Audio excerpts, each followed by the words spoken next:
Nya karon na isgutan na magbalik bahin sa purpose mga idol. Katong nasuko ba nga nitawag niya bahin sa inom. Kay si Migo Kulapo sige hubog-hubog wala ka uyon. Delikado sa purpose tang tangon. Nya ningon siya wala na kuno problema makadawat na kuno siya. Kadawat tayo na may clear ron. Ako ngay mo libre ni mo buhat. Sa purpose.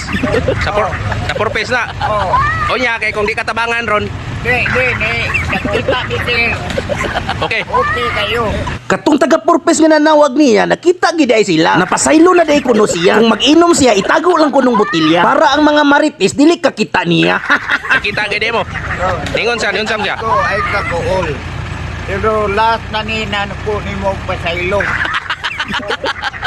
Si Migo Kulapo gay warningan as taga-purpose mga idol. Last chance na kuno niya karon. Delikado og sa purpose siya tang tangon. Ako siyang gi-advisean nga kung mainom mo tago na lang sa libon. Kung mainom kami go, tago lang ka libon mi ko.